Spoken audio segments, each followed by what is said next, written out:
Welcome back to Nasdaq Trade Talks. I'm your host, Jill Malandrino, Global Markets Reporter at Nasdaq. We're coming to you live from the 44th Annual FIA Boca Conference. Joining me on set, we have fan favorite JJ Kinahan. He's a Chief Market Strategist over at TD Ameritrade for a checkup on retail trading. Thank you, as always, for joining me. Great to see you wherever we're at in the country, Boca, Jill. And not New York or Chicago, where it's cold and miserable weather. Let's have a quick catch-up on the IMX. Traders are staying invested, and that's encouraging to see. Traders are staying invested. I think it's really interesting. Some of the interesting things there, Amazon, #1 buy last month.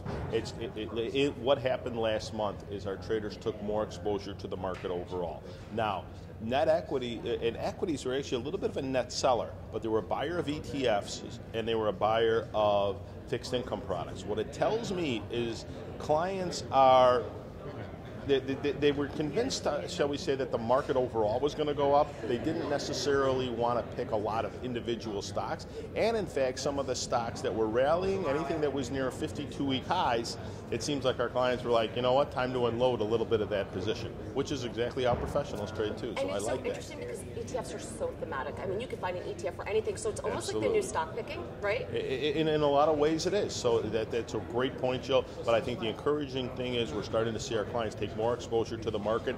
Apple back on the buy side, as you and I have talked many times over the last few months. As Apple has rallied, people have been a little bit more of sellers. Back on the buy side, our clients were buyers last month. And one of the most interesting things in there was our millennial clients were actually buyers of equities last month.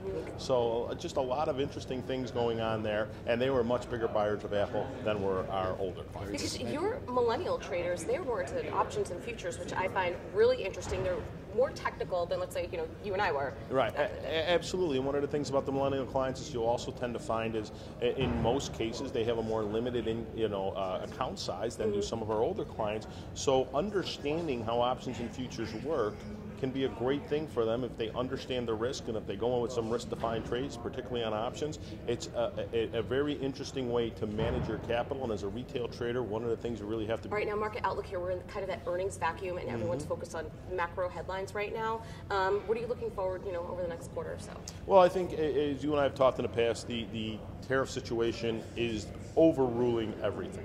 And so that will be what everybody looks at overall. What eventually comes out there, I think, will be, what rules the day, if you will.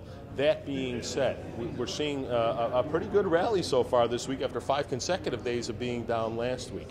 One of the things that we're seeing this week, too, is the wealth is being spread. What I mean by that is this was always about FANG stocks in our rallies in the past.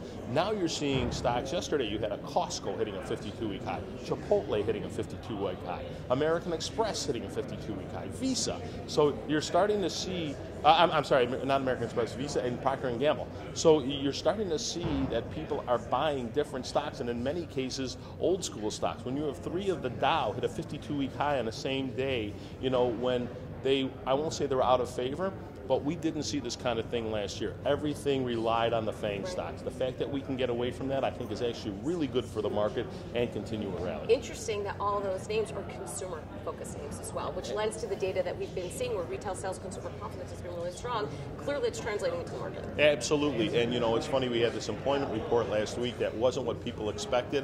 What I will say is I think that as we go into the next employment report, it'll be cleaner because we don't have this government shutdown. And the other thing is, if you actually look at one of the things that were missing in the last employment report, so much bad weather through the Midwest and the East Coast of our country, so construction was down. Well, construction, of course, as we know, is weather reliant, and actually, travel and leisure services was flat. That's usually at this time of year growing. But again, a lot of the bad weather in a lot of the country led to that. So I think we'll get a more true report when we get the March jobs report. All right, JJ, as always, thank you for joining me. Thank you for having me. Thank you. And thank you for joining me throughout the day. I'm Jill Malandrino, Global Markets Reporter at Nasdaq.